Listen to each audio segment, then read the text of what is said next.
물건 들다가 허리에 뼈가지고 그래가지고 다친 적이 있었어요. 그냥 여기 일직선으로 이렇게 쫙 아파요. 디스크가 제일 많지 않나요? 아무래도 누구한테 누워서 등이 올라서 발 밟으라고요. 어깨 대펴놓고 지지고 찜질 많이 하잖아요. 핫팩 같은 거. 남녀노소를 불문하고 누구나 한 번쯤 겪게 되는 요통. 멋쟁이 여성들은 높은 하이힐 때문에, 끙끙대며 옮겨야 하는 무거운 짐 때문에, 학생들의 어깨를 축 처지게 만드는 가방 때문에. 과연 요통의 원인과 치료법은 무엇인지 오늘 낱낱이 알아봅니다. 안녕하십니까. 토요 특집 TV 클리닉 당신의 건강은의 조건진입니다. 안녕하세요. 신성원입니다. 자, 여러분의 건강을 책임지는 시간입니다. 신성원 씨, 우리 몸의 중심이 어디라고 생각하십니까? 그 내장기관 중에서는 간이라고 하더라고요. 네. 근데 이 외관상으로 보면 아무래도 허리겠지요. 허리. 예. 그렇습니다.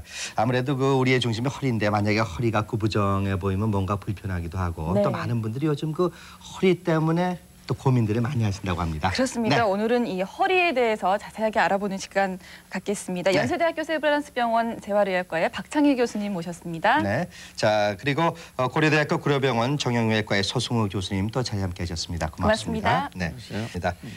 박 교수님, 우리나라에 그 허리 아픈 분들이 많습니까? 예, 많습니다. 통계로 보면은 일생 동안에 한 80% 이상이 네. 허리를 한 번쯤은 이렇게 아파본 경험을 가지고 있습니다. 그 중에 한 20~30%는 심한 요통에 이렇게 시달린 적이 있다 이렇게 보고되고 있습니다. 네, 일단 허리가 아프다 그러면 걱정들을 많이들 하시는데요. 허리는 일단 우리 몸에서 어떤 역할을 하게 되나요? 예, 그 허리는 첫째로 그 몸통을 유지해주는 예. 그 기둥 역할을 해주고요. 또 두 번째로는 우리가 물건 주실 때 허리 구부리잖아요. 네. 그래서 허리 구부렸다 폈다 하는 역할도 해주고요. 예.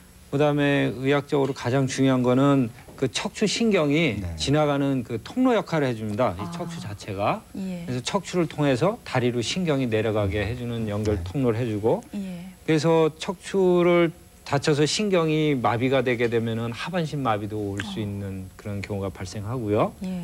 그 척추의 구조는 그 목뼈, 요 목 있는 데 있죠? 여기를 이제 경추라고 하는데 경추는 7개의 뼈로 돼 있고 그다음 뼈가 흉추는 12개의 뼈로 돼 있습니다. 그래서 흉추에는 왜 가슴흉이라고 하지 않습니까? 그리고 여기에 늑골, 갈비뼈가 붙어 있고요. 12개가.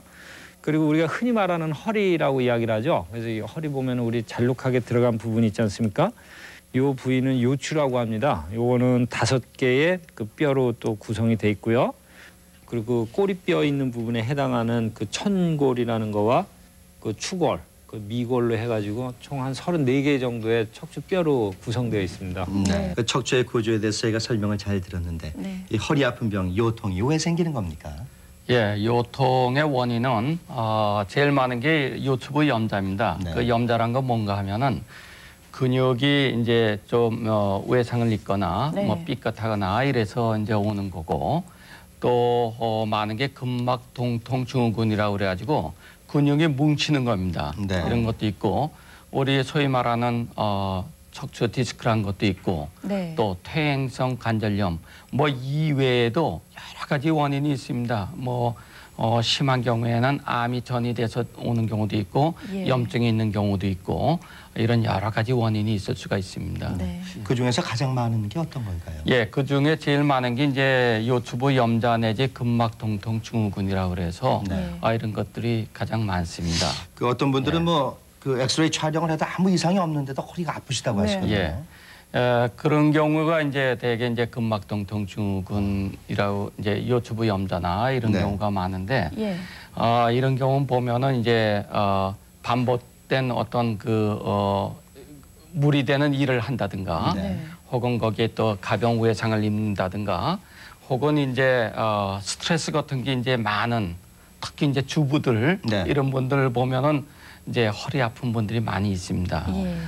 그 긴장하고 이렇게 되면 이제 근육이 긴장돼서 이렇게 아픈 경우도 있습니다. 근데 근육이 긴장하는데 왜 허리가 아프게 되는 건가요? 글쎄요. 예, 한번 이렇게 생각해 보시면 될 겁니다. 저희가 어두운 골목에 이렇게 걸어가다 보면은 갑자기 누가 나타나면 머리가 쭉 뼈다고 온몸이 깜짝 굳지 놀라죠. 않습니까? 네. 이제 그런 경우에 보면은 근육이 같이 이렇게 굳습니다. 마찬가지로 우리가 어떤 긴장, 스트레스 이런 게 계속 오게 되면은 몸이 일정 부분이 굳게 되고 이렇게 굳으면은 이제 그 근육이 뭉치고 네. 이 뭉치고 이제 이런 부분이 이제 통증이 되고 이렇게 되죠. 네. 그러니까 근막 통통 증후군이라는 예, 그런 병이 그렇죠. 있는데 예. 이게 치료는 쉬운지 또 어떤 치료를 받아야 되는지요? 근막통통 증후군의 치료는 이제 여러 가지 치료가 있겠습니다만 간단한 이제 저희가 재활 치료 네. 예를 들면은 뭐 온열요법이라든가 혹은 초음파 치료 뭐 이런 것들도 있고 그다음 스트레칭이라든가 네. 그다음에 이제 주사요법으로 또 쉽게 또 낫는 경우도 있습니다. 네. 예. 그 쉽게 낫는다니까 일단 좀 안심이 되는 점인데 예. 우리가 흔히 또 되게 허리 아프시다 그러면 어떤 그 요통보다도 네. 흔히 그 무서운 그 디스크를 디스크. 생각하게 네. 되는데 그 디스크가 어떤 병인지 좀 다시 한번 좀 저희가 자세하게 알고 싶습니다. 예, 그 화면에서 보시는 그림에서 보면은 그 제 5번하고 1번 그 천추 사이에 그 파란 게 튀어나온 게 보이시죠? 네네. 그게 디스크가 튀어나온 겁니다. 그 오른쪽 그림이 네. 그 MRI 사진 찍은 건데 거기서 보시면은 뭐 볼록 튀어나온 것처럼 보이지 않습니까? 네. 그 튀어나온 게 그 척추관으로 가는 신경을 누릅니다. 네.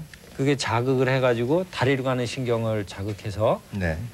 다리가 저리게 느끼기도 하고 네. 다리 감각이 이상하기도 하고 또 다리를 올리거나 그 발목 같은 거 움직이거나 발가락 움직이 힘이 떨어지기도 합니다. 네. 그 디스크가 있을 때 어떤 때 디스크가 있는가를 의심하는 거는 걷거나 구부릴 때 심한 요통이 있거나 네. 또는 방사통, 그 허벅지 뒤쪽으로 뻗치는 듯한 그런 통증이 있는 걸 방사통이라고 하는데요. 그런 네. 증상이 있거나 다리 밑으로 그 양말을 신고 만지는 것 같다고 합니다. 그 감각이 떨어져가지고 그런 식으로 다리 감각에 저하가 있거나 엄지발가락이나 발목에 힘이 떨어지는 그런 증상이 있을 때는 디스크, 추간판 탈출증이 있지 않나 이제 그런 증상을 의심합니다. 네. 흔히들 그 허리가 아프다 하면 이제 디스크를 생각하게 되시는데 실제로는 그렇지 않다고요.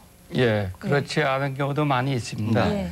아까도 잠깐 말씀드렸지만 대개 이제 한 80% 정도는 이제 염자라든가 네. 혹은 이제 근막통통 증후군, 네. 뭐 퇴행성 질환 이런 걸로 인해 가지고 이제 허리가 아픈 경우가 대부분입니다. 네. 예. 자, 그렇다면 우리가 흔히 그 디스크 치료의 방법이라면 수술을 떠올리게 되는데 네. 어떤가요, 이 수술 치료? 그 실제적으로 요통을 경험하는 환자는 상당히 많거든요. 네. 네. 그렇지만 그 중에 실제로 수술을 필요로 하시는 분은 상당히 적습니다. 네. 적어서 한 퍼센티지로 보면 한 1에서 3%밖에 안 됩니다. 허리 네. 아프다고 해서 다 수술 받으시는 게 아니거든요. 네. 상당히 적은 수만 수술을 필요로 하게 됩니다. 예. 그리고 그 외에는 또 어떤 치료 방법이 있을까요? 예, 재활 치료가 이제 있을 수 있겠습니다. 뭐 우리 선생님 뭐 다른 또 여러 가지 또 치료가 있으시겠지만 그 중에 재활 치료를 보면 이제 견인 치료, 네. 그다음에 이제 초음파 치료, 네. 그다음에 이제 온열 치료, 네. 또 급성계는 냉 치료, 얼음 찜질이나 이런 거를 이제 할 수도 있고, 예. 또 전기 자극 치료 등이 있고, 중요한 거는 이제 복부나 이제 척추 주위 근육 강화 운동이 있습니다. 예. 소 교수님 또 어떤 의견이 있으십니까? 그 박찬일 교수님 말씀하신 거하고 비슷한데 약물 치료나 네. 견인, 뭐 복근 강화 운동 또는 그 척추 등 근육 강화 운동을 주로 시킵니다. 네. 네. 자, 이 허리 아픈 분들은 반드시 그 재활 치료를 지금 받아야 된다. 이 두 분 교수님의 의견이 다 공통적이신데 네. 과연 어떤 재활 치료를 받아야 되는지 저희가 취재를 했습니다. 함께 보시겠습니다. 네, 많은 요통 환자들이 병원을 찾고 있습니다. 그분들의 대부분의 걱정은 혹시 수술을 권유받으면 어떻게 할까 하는 거죠. 그런데 요통, 그 가운데에서도 디스크 환자의 3%만이 수술적 치료를 받습니다. 수술적 치료 외에 요통을 치료할 수 있는 방법, 어떤 것들이 있는지 알아보도록 하겠습니다. 자, 지금 제가 만지는 부분의 감각이 양쪽이 똑같으세요? 오른쪽이 좀 떨어져. 오른쪽이요? 자, 이쪽은요? 이쪽도. 요통은 원인과 증상이 다양하기 때문에 전문의의 정확한 진단 후 치료 방법이 결정되는데요. 자, 제가 지금 바늘로 잠깐 찌르면서 검사를 할 건데 양쪽을 비교해서 차이가 있는지 없는지 말씀해 주세요. 자, 이쪽 찌르는 거하고요. 이쪽 찌르는 거하고 어때? 비슷해요? 요통 환자의 경우 다리 신경이 저리거나 감각이 떨어지는 증상이 나타납니다. 더 떨어져요, 오른쪽이. 자, 쭉 펴보세요. 자, 발목을 위쪽으로 몸쪽으로 쫙 올려보세요. 이렇게 쭉 올려보세요. 쭉 올리고 계세요. 또한 요통 환자는 일반인보다 엄지발가락을 들어올리는 발가락 위로 힘이 쭉 떨어지는데요. 발가락 위로 쭉 올리세요. 더. 자, 힘 빼고 계세요. 이렇게 요통은 허리에 국한된 통증뿐만 아니라 감각에 이상이 있다거나 근력이 약화되는 다양한 증상을 동반하게 됩니다. 첫 번째로 열을 가해서 치료하는 온열치료요법으로 표층열과 신부열 치료 이렇게 두 가지로 부분을 저희가 사용을 하고요.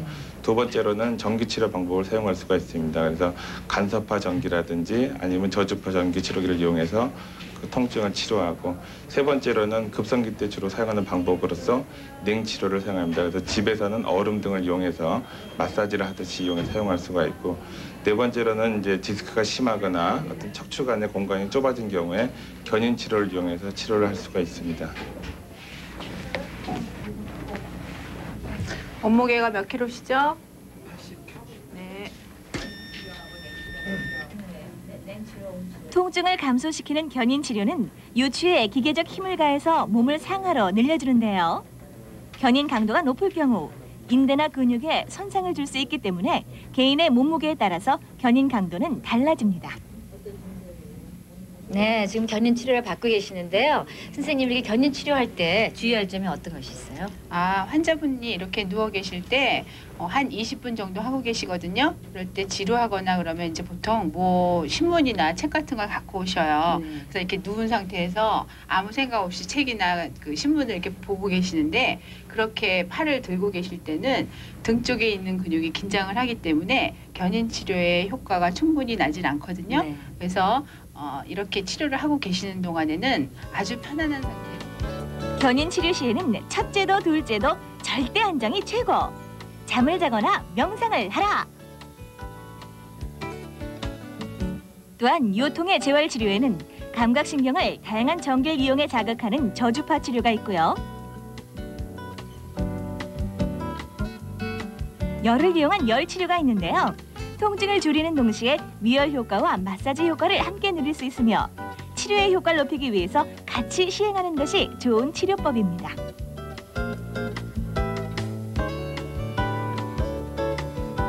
이외의 치료 방법으론 얼음을 환자의 통증 부위에 마사지하는 냉치료가 있는데요. 특히 냉치료는 갑자기 요통이 발생할 경우 효과적인 방법입니다. 네, 드디어 치료가 다 끝나셨어요. 치료 다 끝나셨습니다. 시원하세요? 예, 많이 시원해진 것 같아요. 그러세요? 예. 어떤 병으로 치료받기 시작하신 거예요? 예, 디스크로 이제 병원에 오게 됐습니다. 허리 디스크. 예. 치료받기 전하고 치료받고 나서 지금 어떤 상태의 변화를 느끼세요? 예, 허리 쪽 이제 통증은 거의 없어졌고요. 이제 다리 쪽으로 이제 저린 증상은 아직 좀 남아 있습니다. 예. 네, 그 여러 가지 다양한 재활 치료를 저희가 봤는데 네. 박 교수님이 치료 기간은 어느 정도 저희가 재활을 받아야 될까요? 예, 네. 지금 이제 저희가 디스크에 대해서 이제 얘기를 하자면은 네. 되게 심한 경우는 저희가 입원을 해가지고 네. 한 2, 3주간 침상 안정을 하면서 네. 여러 가지 재활 치료와 약물요법, 견인요법 이런 것들을 이제 같이 병행하게 됩니다. 그러나 네. 이제 심하지 않은 경우는 통원 치료하면서 한 3주 내지 4주 정도 그런 그 재활 치료와 또 운동요법, 약물요법 이런 거를 이제 병행하게 됩니다. 그러니까 통증이 가라앉을 때까지는 저희가 계속 치료를 받아야 될까요? 그렇죠. 네. 네, 통증이 가라앉을 때까지는 치료를 받는 게 원칙입니다. 네. 대부분 재활 치료로 이제 치료가 가능하다고 말씀을 해주셨는데요. 꼭 수술을 받으셔야 되는 분들이 따로 계실까요? 예, 그 수술을 필요로 하는 경우가 있는데요. 네. 그런 경우는 박창일 교수님이 말씀하신 모든 치료법을 했는데도 증상이 안 들었을 좋아지지가 때. 않고 네. 심하게 허리가 아프면서 방사통도 있고 그 다리가 저린 증상이나 감각 저하 같은 게 이제 심하고 또 그 발가락이나 발목 같은 걸 움직이는 다리의 근육이 근력이 많이 저하된 경우 네. 또는 소변과 대변 보는 기능이 저하되는 경우도 아예 심하게 있는 경우에는요. 네. 그런 경우에는 꼭 수술을 받으셔야 됩니다. 네. 그러니까 어떻게 보면은 이제 재활 치료로서 통증이 가라앉지 않고 이제 효과가 없을 때 이제 수술을 받아야 되는데 사실 그 수술하면은 저희가 상당히 좀 두려운 마음이 앞서는데 수술 방법도 여러 가지가 있습니까? 예, 그 수술 방법 중에는 그 약물로 주입해가지고 키모파파인이라는 제제를 넣어서 수술하는 방법이 있고요. 또 하나는 그림으로 설명드리겠습니다. 그 그림 보시면은 내시경 수술 방법으로요. 그 옆에서 그 사람 옆구리로 그 우리 위 내시경 집어넣듯이 그 내시경을 집어넣어가지고 벗어 하는 방법이 있고 저거는 위에 허리 직접 위에서 집어넣어서 하는 방법이고 저는 양옆으로 허리 옆구리로 내시경 넣어가지고 그 디스크 튀어나와 있는 디스크를 제거하는 방법입니다. 내시경 수술도 여러 가지 방법이 있는 거네요. 예, 요새는 그 허리 바로 위에서 그 대롱 같은 거 볼펜 굵기만한 그 대롱을 집어넣고 그걸 속을 뒤다보면서 내시경으로 속을 뒤다보면서 그 튀어나와 있는 디스크를 제거하는 방법도 사용되고 있습니다. 그렇다면 그 어떤 그 디스크의 증상에 따라서 수술 방법이 조금씩 다른가요? 예, 그 증상에 따라서 약간씩은 틀립니다. 그러니까 내시경을 사용하는 경우에는 증상이 심하지 않은 경우 사용하고요. 또는 그 미세 현미경 수술 방법도 있습니다. 그 현미경을 보고서 살을 조금 째는 거죠. 그렇게 하는 방법도 있고 그리고 또 가장 흔히 쓰이는 방법은 옛날서부터 많이 사용되었던 방법 한 손가락 2마디 정도 한 5cm 정도 피부를 절개하고 눈으로 확인하면서 이제 튀어나와 있는 디스크를 제거하는 방법인데 모든 수술 결과는 비슷합니다. 뭐 어느 게 특별히 결과가 우수하거나 떨어지고 그러는 건 없습니다. 그 수술로 완치는 가능한가요? 그 수술로 완치는 가능합니다. 그래서 이제 디스크 수술 같은 경우에는 양호한 결과를 얻는 경우 그 퍼센트를 보면은 한 90%. 10명의 환자 수술을 디스크 수술 받으면 한 9명 정도는 아주 좋다고 좋은 결과를 말씀하시고요.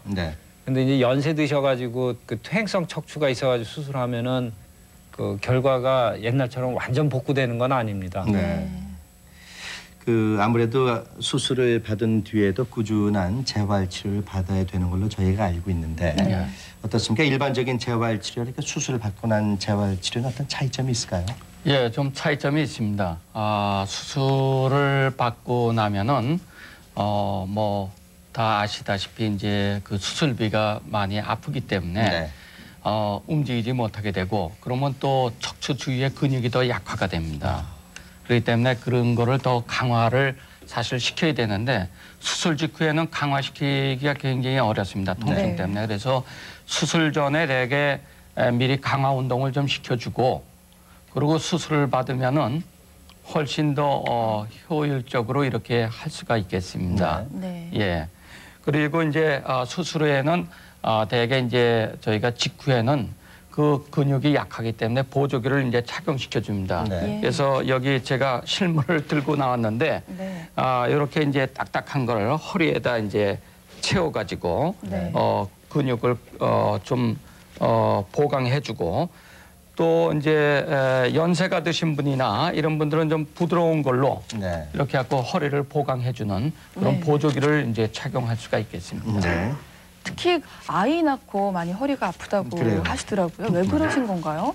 예, 그러신 분들이 상당히 많습니다. 그 젊었을 때는 안 아팠는데 아기 난 후에 허리가 아프다고 어머님들이 그러는데 많이 그러시더라고요. 예, 그거는 일단 아이를 그 배고 있는 동안에 그 임신 기간 동안에 무겁잖아요. 체중도 늘고 그러니까 허리에 무리가 가고 또 두 번째는 또 골반이 그 아이가 출산을 위해서 골반이 어느 정도 이렇게 벌어집니다. 그래서 골반 뒤가 벌어졌다가 나중에 이제 출산이 끝난 다음에 다쳐야 되는데 그러다 보니까 인대가 약해져 가지고 그림에서 보시는 것처럼 그 골반 뒤가 하얗게 변하는 경우가 있습니다.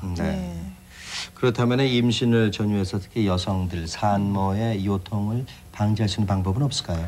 예, 뭐 100% 완전히 방지하기는 힘들지 몰라도 그래도 저희가 임신 그 초기부터 복부 근육과 또 척추 주위 근육 강화 운동을 하게 되면은 네. 많이 도움이 될 수가 있습니다. 대개 임신 4개월 내지 6개월 되면은 이제 아기들이 커지기 때문에 예. 그 무리가 가게 됩니다, 허리에. 네.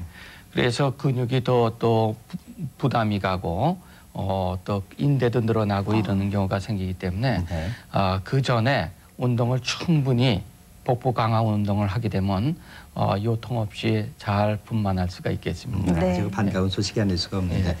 대개 요통하면 서 교수님 또 뭐 성별에 따라서 나이에 따라서 조금씩 다를까요? 아니면 별 차이가 없습니까? 그 원인이 약간씩 차이가 있습니다. 네. 그러니까 젊은 여성, 그러니까 그 산후 그 아이를 전후해서 낳은 네. 여성인 같은 경우에는 임신이나 산후와 관련된 그 골반통이 가장 흔하고요. 네. 젊은 남성 같은 경우에 아무래도 이제 일을 많이 하니까 무거운 네. 것도 들고 그러다 보니까 허리에 무리가 가서 아. 오는 요통이 제일 많고요. 네. 그리고 공부 많이 하는 그 청소년, 중학생이나 고등학생들은 이제 운동을 요새 좀 과격하게 해서 오는 경우도 있고 또 시험 공부를 하다 보면 이제 근육 주변이 이제 긴장이 돼가지고 네, 네. 뭉쳐가지고 아플 수도 있고 네.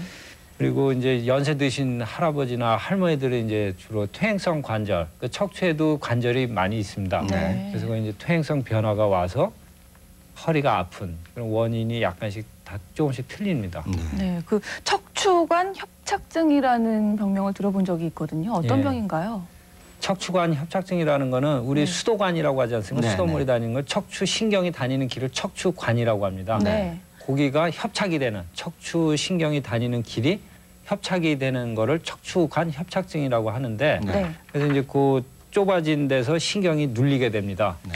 그래서 이제 퇴행성 변화를 가게 되면은 네. 그림에서 보시는 것과 같이 그 처음에는 디스크 간격이 넓다가 점점 좁아지면서 맨 오른쪽 사진을 보시면은 그 옆으로 뭐가 튀어나왔고 네. 또 여기 엑스레이 그림에서 보면은 오른쪽 그림이 척추관 협착증이 보면 좁아져 있지 않습니까? 네. 정상은 넓게 있는데 이런 식으로 척추관이 좁아져 있음으로 해서 나타나는 걸 척추관 협착증이라고 합니다. 네.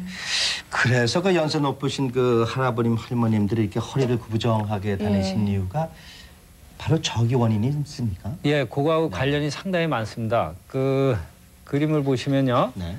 그 척추 그 저기 그림에서 보시다시피 연세가 드시게 되면은 근육이 약하게 됩니다. 네. 왼쪽은 근육이 튼튼한 경우고요. 오른쪽은 끈이 이제 헐렁헐렁하게 하듯이 약한 예. 경우고 뒤에 보시면은 뒤에 젖히게 되면은 저렇게 그림에서 보듯이 관절이 맞춰지게 됩니다. 그래서 안 아프게 하려고 허리를 앞으로 구부리면서 네. 지내다 보니까 그 습관화되면서 앞으로 이렇게 숙이게 됩니다. 또. 네. 그럼 척추관 협착증 같은 경우에는 치료를 어떻게 받게 되나요? 그 척추관 협착증은 그 말 그대로 그 척추관이 좁아져 있는 거기 때문에 네. 그거를 따줍니다. 아주 척추관을 넓게. 그리고 우리 쉽게 말하면 굴뚝 막혀 있으면 그 풀어주듯이요. 예. 그래서 이제 척추를 많이 제거하게 넓혀주다 보면 척추뼈가 많이 제거되면 약해지거든요. 지금 넓혀져 있는 상태죠? 예, 그래서 저렇게 사이에다 뭘 넣어서 넓혀주고 예. 쇠를 고정해주기도 합니다. 네.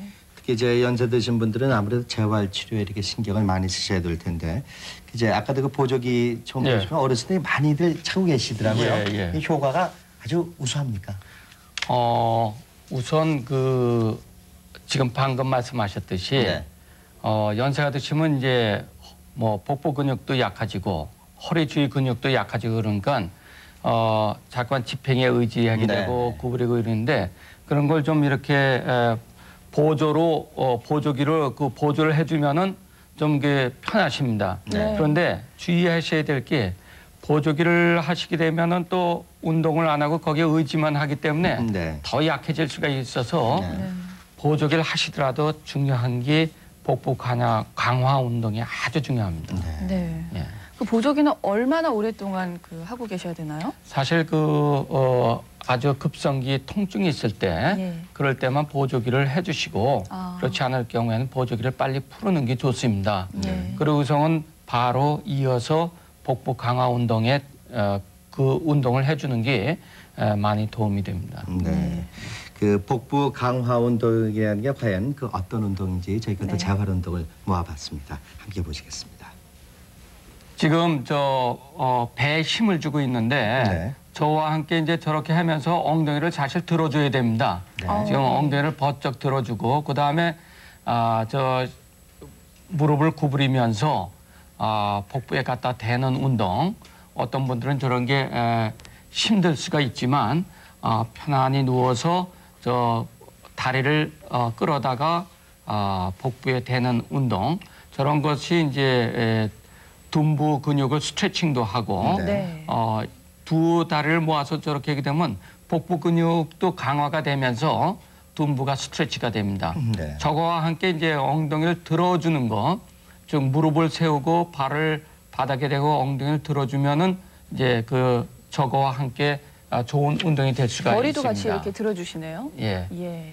자, 이번엔 그다음에 이제 옆으로 이 다리를 벌리는 운동인데 저럼으로써 힙 주위의 근육을 스트레칭 해주는 거죠. 또 반대쪽으로 할 때는 이제 또 그 근력 강화 운동도 될 수가 있습니다. 예. 또 옆으로 저렇게 하면서 등 쪽에 있는 허리 등 쪽에 있는 그 근육을 스트레칭 해주는 그런 운동이 되겠습니다. 저런 경우에 근육이 뭉쳐 있다면은 저럴 경우에 그게 많이 이제 풀어지고 이렇게 되겠죠. 자, 허리 쪽을 강화해 주는 운동인데요. 예. 자, 이번엔 어떤 동작입니까? 요것도 이제 그 다리를 들어 올리는 운동인데요. 저렇게 다리를 들어 올림으로써 이 복부 근육에 같이 힘을 주게 됩니다. 저것도 이제 역시 복부 근육을 강화하는 그런 운동이 되겠습니다. 그러니까 한 동작 한 동작마다 그 시간은 어느 정도 잡아야 될지.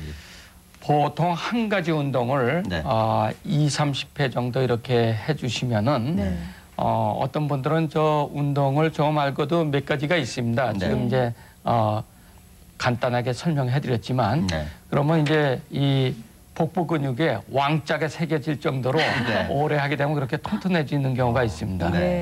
너무 무리하시면 안 되시죠? 그렇죠. 처음에는 한 5회, 6회 정도 이렇게 하시다가 어느 정도 적응이 되면은 한 20회 이상, 30회 이렇게 하게 되면은 많이 강화가 됩니다. 그러니까 처음부터 무리하시지 말고 한 단계 꾸준히 이제 단계를 높이시면은 이 교수님 말씀에 왕자가 그려지면서 그러니까 아프다고 가만히 있는 것이 아플수록 보조 운동을 해가면 그만큼 근육이 강화가 되기 때문에. 그렇죠. 예, 그렇지만 이제 아주 심하게 아플 때는 저 운동을 할 수가 없습니다. 급성기는 재활 치료를 어느 정도 받고 침상 안정도 하고 이렇게 하고 급성기가 지나고 그 다음에 이제 운동을 하면은 많이 좋아질 수가 있습니다. 그저 신성원 씨 여성들 또 뭐 고민이 많죠. 오늘 요통에 대해서 알아보고 있는데 그 여자분들 같은 경우는 높은 구두를 많이 신으시잖아요. 그래서 허리가 아프신 분들이 또 많으시더라고요. 예, 맞습니다. 뭐 키 크게 보이려고 굽이 높은 것들을 많이 신으시는데 그렇게 되면 이제 허리가 이렇게 앞으로 이렇게 배가 나오듯이 허리가 구부러지게 됩니다. 그럼 거기 역시 그 주위의 근육에 굉장히 많이 무리가 가게 됩니다. 인대도 또 늘어나고 그러면서 이제 요통이 발생될 수가 있습니다. 자, 이 허리 통증에 관해서만 남녀노소 할 것 없이 상당히 궁금하신 점들이 많습니다. 그래서 과연 그 허리에 대해서 여러분께서 올바르게 알고 계신지 아니면 잘못 알고 계신지 저희가 그 궁금증 또 오해를 풀어보는 순서를 이제부터 갖도록 하겠습니다. 하나하나 교수님들께서 설명 부탁드리겠습니다. 첫 번째입니다. 딱딱한 침대가 허리에 좋다. 이런 말씀들 많이 하시던데요. 예, 일단 통증이 있는 환자분들이 오시면은 딱딱한 침대를 권장해 드리고요. 그 이유는 너무 그 침대가 푹신푹신하면은 그 엉덩이나 무거운 데가 이제 꺼질 거 아니에요. 꺼지게 놓으면은 그 허리가 가지런히 놓이지를 못하고 어느 한 곳에만 힘이 가고 어느 한 곳에는 또 힘이 안 가는 그런 현상이 벌어질 수 있고요. 그것도 두 번째는 허리를 어느 정도 받쳐줘야 되는데 너무 푹신푹신한 침대면은 받쳐주지를 못해가지고 오히려 이제 허리를 아프게 할 수가 있습니다. 그래서 이제 딱딱한 침대나 또 너무 딱딱한 거 말고 이제 어느 정도 푹신푹신한 것까지도 괜찮습니다. 너무 또 그렇다고 그냥 딱딱한 침대만 찾으시려고 하는 경우가 있으니까요. 왜 요즘 그 한간에 보면은 뭐 돌 침대가 좋다 아니면 또 물 침대가 좋다 말이죠. 네, 그거는 뭐 척추에 큰 이상이 없으신 분이면은 어느 침대나 거의 뭐 효과는 비슷비슷합니다. 그래서 너무 푹신푹신한 것만 피하시면 됩니다. 알겠습니다. 또 주무실 때 베개도 주의를 하셔야 된다고요? 예, 그 베개는 뭐 특별히 낮은 걸 좋아하시는 분들도 있고 높은 예. 걸 좋아하시는 분들도 있는데 그 사람이 누워서 허리가 옆으로 일자가 평형이 되게 그 요추나 척추, 경추가 일자가 쭉 놓이게 될 수 있는 그런 위치에 놓이는 높이면은 됩니다. 너무 높은 베개는 그다지 좋지 않겠죠. 그렇게 되면 이제 목뼈가 이렇게 휘게 되니까요. 아무래도 네. 불편하죠. 예, 알겠습니다. 두 번째 또 궁금증 풀어보겠습니다. 네. 멸치를 많이 먹으면 허리가 튼튼해진다. 박 교수님. 예. 허리하고 사실 음식하고는 네. 직접적인 관계는 아무것도 없습니다. 그러나 이제 골다공증이라든가 이런 것들이 있으면 또 허리가 아플 수가 있습니다. 네. 그래서 이제 멸치를 많이 이제 드시는 경우가 있는데 물론 여기 칼슘이 많이 있지만 그것만 가지고 골다공증이 치료되는 게 아닙니다. 골다공증 같은 경우는 이제 호르몬요법을 같이 호르몬 치료를 해야 되기 때문에 멸치만 먹어가지고는 허리가 튼튼해진다 이렇게 얘기하긴 곤란하겠습니다. 네. 더 중요한 건 운동입니다. 예, 알겠습니다. 운동을 열심히 하면은 예. 골다공증도 치료될 예방할 수 있고요. 그렇죠. 예, 다음 세 번째 알아보겠습니다. 허리가 아플 때는 뼈 주사가 좋다. 이런 얘기들 많이 하시던데. 예, 그 뼈 주사를 항상 놓고 그러지는 않습니다. 네. 일단은 먼저 약이나 약을 드시게 하고 또 그 재활 물리 치료를 하시게 한 후에도 통증이 계속 지속적으로 있을 경우에는 그 관절에다가 그 소염 작용이 강한 그 스테로이드와 그 마취 약제를 같이 섞어가지고 네. 그 척추 관절에 주사를 해주는 경우가 있거든요. 근데 오늘 뭐 자주 맞으시는 건 좋지 않고요. 네. 이것저것 치료를 했는데도 반응이 없고 효과가 없을 때 이제 마지막으로 이제 수술을 하기 전에 방법으로 이제 사용을 합니다. 그 어떤 분들은 뭐 그 뼈 주사 흔히 말해서 그 뼈 주사라고 예. 얘기하는데 스테로이드 계통에 예. 이 주사 자주 맞으면은 뭐 나쁘다 이런 말씀들도 하시던데. 그 스테로이드 주사 성분 자체가 네. 그 사람 면역 체계를 억제시키고 네. 또 그 몸에서 그 스테로이드 호르몬이 어느 정도 나옵니다. 네. 그 나오는 거를 외부에서 자꾸 맞다 보면은 몸 안에서 만들어내는 호르몬이 적어지게 됩니다. 네. 그랬다가 주사약을 딱 끊으면은 그 스테로이드 호르몬이 몸 안에서 생성량이 줄기 때문에 네. 그 다른 외부에서 어떤 일이 벌어졌을 때 몸이 대처하는 그 능력이 많이 떨어지게 됩니다. 네. 그러니까 꼭 필요할 때가 아니면은 자주 맞으면 좋지 않다. 예. 네. 예, 끝으로 허리 건강에 대한 궁금증을 또 풀어보겠습니다. 아기를 업으면 디스크에 걸리기 쉽다. 여자분들이 겁나실 것 같은데요. 예. 뭐 아기를 업었다고 반드시 디스크에 걸리는 건 아닙니다. 예. 아기를 이제 얻게 되면은 이 무게가 아무래도 몸무게 우리 그 척추 굵기가 사실 아까 보셨지만 이 팔목 굵기 정도뿐이 안 됩니다. 네. 그런데 우리 상체의 무게를 받치고 있는데 거기다 아기 무게까지 그 위에다 더 한다면은 예. 이 척추에 얼마나 많은 무리가 가겠습니까? 네. 그렇게 하다 보니까 이제 그 통증도 허리 통증도 생기게 되고 또 이게 심해지면 물론 이제 디스크로도 갈 수가 있습니다. 그러나 이 아기를 업었다 해가지고 반드시 디스크가 되는 건 아닙니다. 근데 하여튼 아기를 업건 무거운 물건을 들건 네. 그런 거를 할 때는 굉장히 조심해야 됩니다. 또 아기를 안을 때도 우리 몸에 이렇게 착 달라붙게 안거나 이렇게 하는 거 하고 이렇게 해서 멀리 이렇게 드는 거 하고는 허리에 무리가 가는 게 굉장히 차이가 많이 납니다. 네. 아기뿐만 아니라 물건을 들 때도 마찬가지입니다. 물건을 들 때도 우리 몸에 바짝 붙여가지고 이렇게 들어야지 네. 멀리 하게 되면 허리에 그 지렛대 원리에 의해서 예, 예. 몇 배의 힘이 더 가해지기 때문에 그때는 이제 근육이 손상을 당할 수가 있죠. 네. 그래서 특히 아기 엄마들은 네. 아기를 또 안 업을 수 없지 않습니까? 그러니까 아기 얻기 전에 운동을 반드시 하시고 허리 강화 운동, 네. 그 운동을 하시고 아기를 업으면 그런 디스크 같은 건 안 생기겠습니다. 네. 또 아버님들도 좀 도와주시면 좋지 않을까 네. 싶긴 한데요. 이게 또 요즘 그 아기 없는 그 어떤 보조 기구들이 있지 않습니까? 예. 뭐 이렇게 배낭식으로 등에 한다 아니면 또 앞에다 이렇게 목에 앞쪽으로도, 거시는 분도 예. 계시던데. 예, 그런 것들이 많이 요새는 개발돼 있습니다. 네. 등에다 거는 또 아기 또 없는 거라든가 네. 또 보조기 그다음에 앞에다 하는 거 그런 거 많이 도움이 될 수 있겠습니다. 네. 그 여성들 예전에 보면 이제 짐들 이렇게 머리에다 많이 이고 다니시지 않았습니까? 예.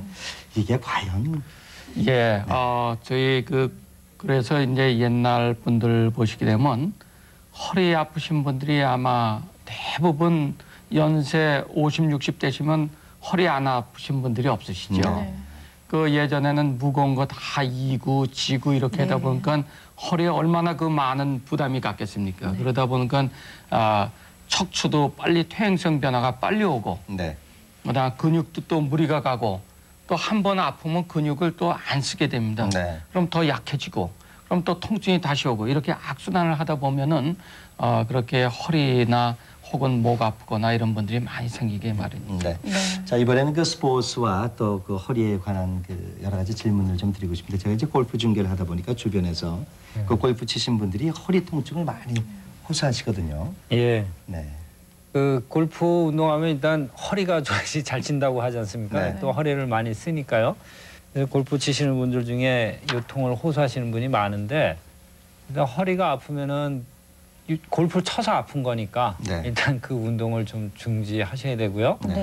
두 번째는 그 자세가 뭔가 안 맞으니까 이 척추가 돌아갈 때 요통을 유발시킬 수 있는 거거든요. 그래서 그럴 때 이제 다른 사람이나 아니면 이제 전문가한테 그 좀 자세 교정을 받으시고 중요한 거는 아플 때는 쉬는 겁니다. 그러니까 아픈 거는 우리 몸에 이상이 있으니까 뭔가 조치를 해달라고 아기가 울듯이 어떤 신호를 보내는 거니까 그걸 무시하고 계속하면 이제 무리가 갈 수가 있죠.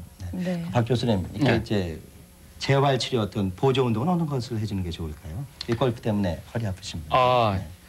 그 역시 지금 뭐 서 교수님이 아주 자세하게 잘 설명해 주셨는데요. 제 그 이 병원에도 진찰실로 이제 골프 치다 허리 아프다는 분이 많이 오십니다. 이제 대개 이제 몇 가지로 이렇게 나눠볼 수가 있는데 무리해서 운동하시는 경우가 많이 있습니다. 뭐 한 번에 뭐 2박스, 3박스 막 치고 나면은 어떤 분들은 이 늑골 그 갈비뼈 그 골절까지 오죠. 그 정도로 이게 대단한 그 순간적인 그 힘을 가하게 되는데 그러면서 이제 근육에 그 파열이 아주 미세한 파열이 오는 거죠. 그래서 지금 서 교수님 말씀하신 대로 일단 아프면은 쉬셔야 됩니다. 그 운동을 하시지 말고 쉬시고 어느 정도 쉬신 다음에는 다시 허리 강화 운동을 하시면서 운동을 서서히 다시 시작해야 됩니다. 그래서 그 골프 치다 아프신 분들은 조금 아픈데 뭐 이것도 골프로 풀어야 된다고 또 이런 말도 하는데 아주 위험한 생각입니다. 알겠습니다. 또 요즘 학생들 같은 경우에는요 농구를 많이 하게 되는데 점프라는 게 또 그 안 좋다고요 허리에. 그렇게 안 좋은 그런 운동들이 따로 있나요? 뭐 모든 운동이 저희 그 심하게 되면은 무리가 가면은 이제 허리에 안 좋을 수가 있겠죠. 그러나 어떤 특정 운동이 학생들에게 뭐 나쁘거나 이런 건 아닙니다. 근데 이제 농구 같은 경우는 점프했다 떨어지고 점프했다 이렇게 내려오고 하면서 허리에 약간 충격을 가면서 이제 아플 수가 있고 또 저 한 자세로만 하지 않고 구부린 자세에서 내려오고 이렇게 되기 때문에 이제 허리에 무리가 갈 수가 있습니다. 이럴 경우에는 대개 아까 뭐 골프 설명할 때와 마찬가지로 일단 아프면 쉬어야 됩니다. 그리고 심하게 되면 전문의한테 찾아가 가지고 필요하면 약물 요법 진통제 혹은 또 다른 재활 치료 받아가면서 어느 정도 좋아지면 또 운동을 다시 하고 특히 이제 저병 같은 경우요. 수영에서. 그런 경우에는 굉장히 허리에 무리가 갑니다. 그래서 허리에 좀 이상이 있는 그런 청소년들은 저병 같은 그 수영 중에서 그런 거는 좀 안 하는 게 좋겠습니다. 그 사실 그 요즘 그 청소년들 사이에서도 허리병들이 참 문제가 된다고 합니다. 주로 어떤 병들이 청소년들 사이에 많습니까? 그 청소년기에 가장 많이 그 병원에 오는 원인은 그 척추 측만증으로들 많이 옵니다. 그래서 이제 학교에서들도 검진을 많이 하니까요. 옛날에는 병원을 자주 안 가고 그래서 이제 그 발견이 안 됐는데 학교에서도 검진하고 또 병원에도 자주 가서 엑스레이 찍을 기회가 있다 보니까 많이 발견되는데 한 2% 정도 또는 뭐 많게는 한 3% 정도에서 척추 측만증이 보시는 것 같이 옆으로 휘는 그런 병이 많이 발견이 됩니다. 네. 그래서 척추 측만증이 있으면은 허리가 많이 아플 것으로들 생각을 하시는데요. 네. 실은 저 옆으로 휜 그 척추 측만증 때문에 허리가 아픈 건 많이 발생하지는 않습니다. 네. 그래서 막 그게 저 척추 측만증이 있는 걸 알고 난 후부터 아 내가 그래서 허리가 아파요 그렇게 이야기하시는데 네. 그거하고는 관련이 없습니다. 그럼 이 척추 측만증은 왜 걸리게 되는 건가요? 그 척추 측만증이 발견된 지는 꽤 오래됩니다. 그 기원전에 그 히포크라테스 아시잖아요? 그 네. 히포크라테스 선생님이 때서부터 그 병이 발견이 됐어요. 네. 그랬는데도 아직까지 원인이라든가 자연적으로 어떻게 그거를 교정하는 방법이라든가 그런 게 아직 개발이 안 됐습니다. 그러니까 아직 미지의 세계에 있는 병입니다. 아직은 특별한 치료법도 아직 발견이 안 됐어요. 그러니까 이제 한 20도, 30도 휘어져 있는 거를 어떻게 피할 수 있는 방법이 없냐고들 많이 문의하시는데 안타깝게도 아직까지는 그 방법이 없습니다. 단지 한 20도 미만 휘인 경우에는 그냥 엑스레이 찍으면서 경과 관찰을 하고요. 한 20도에서 40도 사이 되는 경우에는 보조기를 착용합니다. 보조기를 착용하는 거는 더 이상 척추가 휘지 않게 예방을 하기 위해서 하는 거고요. 그걸 펴기 위해서 하는 건 아닙니다. 우리가 이제 성장, 키가 자란다는 것이 뼈가 다 자라는 거 아니겠습니까? 그런데 이 척추 측만증에 걸리거나 이제 예를 들어서 이제 뭐 허리가 다치게 되면 혹시라도 부모님들은 성장이 더 이상 진행되지 않고 멈추지 않을까 하는 걱정이 있으실 텐데요.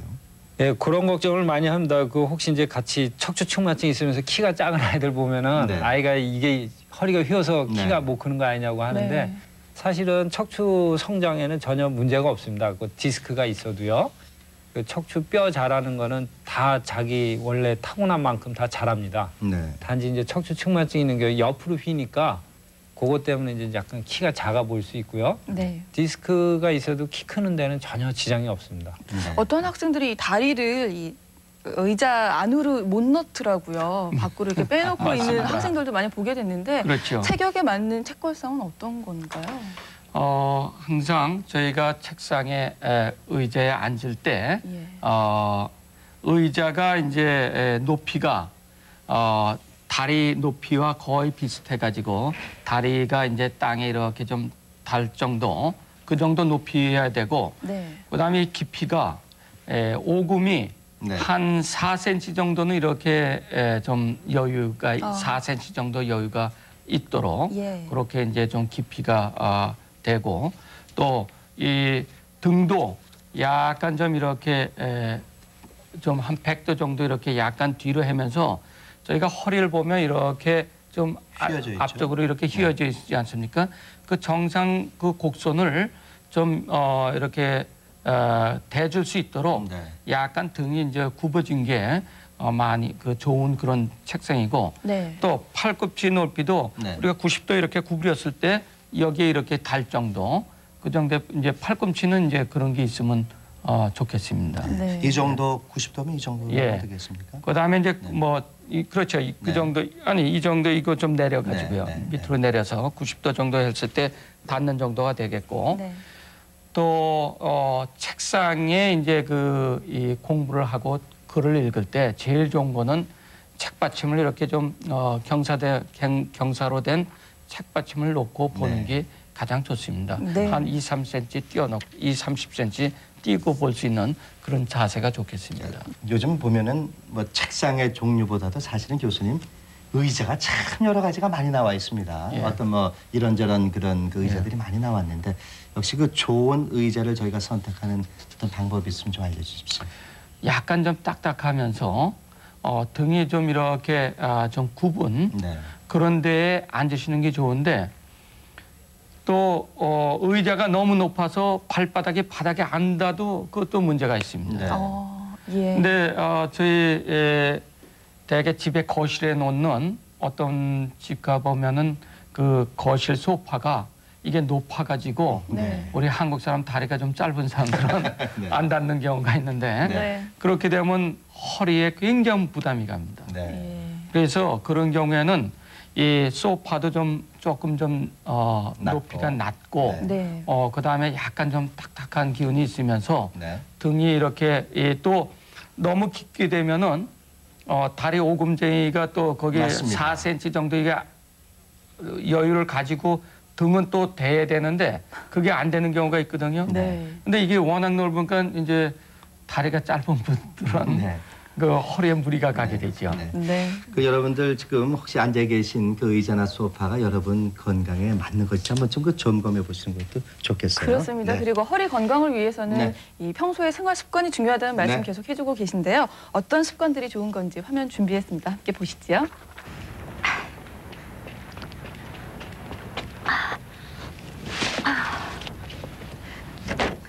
네, 이렇게 무거운 짐 들다가 허리가 삐끗해가지고 고생한 적 있으시죠? 여성들은 이런 일이 아니더라도 설거지 하다가도 그렇고요. 또 빨래 하다가도 그렇고요. 허리가 아파서 허리야 아마 이랬던 경험 있으실 겁니다. 심지어는 잠을 자다가도 허리가 아파서 깨는 수도 있습니다. 그런데 자세 교정만 갖고도 요통 치료가 가능하고요. 더욱더 중요한 거는 생활 속에서 어떤 자세를 취하느냐에 따라서 요통 예방도 가능합니다. 어떤 방법들이 있는지 알아보죠. 설거지하랴 청소하랴 집안일에 바쁜 주부들. 요통의 근원은 바르지 못한 생활 자세 때문인데요. 아하, 이런. 아직도 그냥 서서 설거지를 하십니까?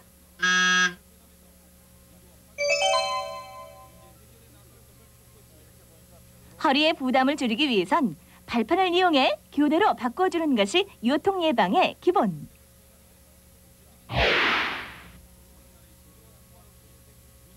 주부의 가사 부담을 덜어주는 청소기. 그러나 잘못된 사용법은 요통의 적.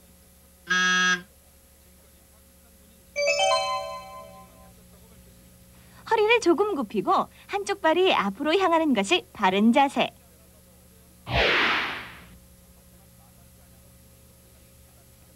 주부들의 가장 흔한 급성 요통은 바로 허리를 숙여 짐을 들어 올리는 경우.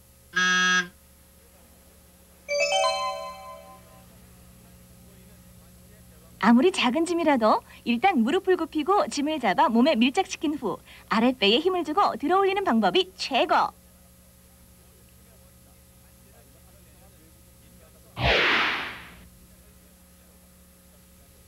의자에 앉아 있을 때 몸을 기울이거나 반쯤 걸터 앉아 계시는 분들. 엉덩이를 의자 깊숙이 넣고 발받침대를 꼭 이용하셔야 된다고요. 일상의 3분의 1을 차지하는 수면 시간. 그만큼 올바른 자세가 필요한데요. 적당한 높이의 베개는 필수. 또한 무릎 아래 쿠션을 놓고 수면을 취하는 자세가 좋습니다.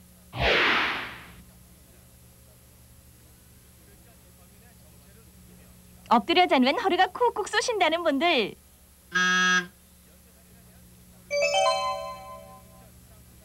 그렇다면 꼭 쿠션을 받쳐주세요.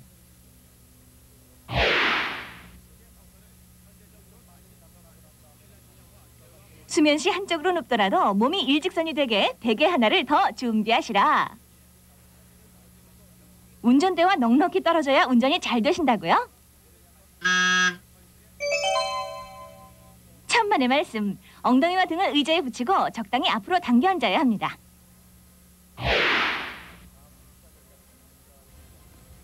네, 뭐 청소할 때, 앉을 때, 뭐 운전할 때 여러 가지 그 생활 습관을 봤는데 그 제가 이게 허리가 왜 아픈가 했더니 저도 그 습관이 좀 잘못되어 있습니다. 그러셨어요? 저도 좀 운전할 때 이렇게 바짝 이렇게 의자에 앉아야겠어요. 네, 그렇습니다. 자, 뭐 허리가 뭐 이렇게 살다 보면 말이죠, 뭐 뜨끔하고 삐끗할 때 있습니다. 네. 이때는 뭐니면 좀 빨리 좀 응급 조치를 받을 텐데 어떤 방법이 있을까요? 예, 이게 어떤 분들은 한번 삐끗하면요, 1m도 못 걷고 일어나지도 못하고 이렇게 심한 경우가 있습니다. 이럴 경우에는 우선 가만히 누워 계시는 게 좋고 특히 똑바로 눕게 되면 더 아프니까 옆으로 좀 이렇게 쪼그리고 누우시면서 그다음에 이제 심한 경우에는 이제 약 복용을 좀 진통제라든가 또 근육 이완제 같은 걸 복용하고 또 재활 치료 이런 걸 좀 받는 게 좋겠습니다. 그다음에 이제 어느 정도 통증이 가라앉은 다음에는 다시 또 근육 강화 운동을 하는 게 좋겠습니다. 네, 서 교수님, 지금 이 시간에 그 디스크 환자들도 많이 보실 텐데 이 디스크 환자들을 위해서 도움 말씀 있으면 좀 듣고 싶습니다. 저는 아무래도 이제 외과 의사니까 수술에 관한 말씀을 드려야 되는데요. 외래에서 디스크 증상이 있다고 환자한테 말씀을 드리면요. 수술해야 됩니까? 하고 먼저 물어보시거든요. 근데 아까 말씀드렸듯이 수술을 받는 경우야 받아야 되는 경우는 상당히 적습니다. 한 1에서 3%밖에 안 되고요. 그리고 두 번째는 척추 수술을 받고 난 사람이나 받지 않은 사람이나 디스크 증상이 있어도 나중에 10년이 지나면은 결과가 비슷해진다고 하는 그런 연구 결과가 있습니다. 그렇기 때문에 그 수술이 모든 거를 다 해결해 준다는 생각은 버리시고요. 가능한 한 저희 박창일 교수님께서 열심히 말씀드리셨지만 물리치료나 재활치료를 열심히 해서 정이라도 치료가 안 되는 경우에만 수술을 하시는 게 좋습니다. 네. 박 교수님께서도 요통 앓고 계신 환자분들께 당부 말씀 있으시면요. 예, 요통은 사실은 예방이 가능한 그러한 질환입니다. 그래서 평소 때 요통 예방 운동을 꾸준히 해주시고 또 생활 습관을 잘 좀 좋은 습관으로 이렇게 생활해 주시면은 요통이 잘 안 생기리라 생각합니다. 자, 토요 특집 TV 클리닉 당신의 건강은 오늘은 허리병 요통에 대해서 알아봤습니다. 두 분 교수님, 연세대학교 세브란스 병원의 재활의학과의 박창일 교수님, 그리고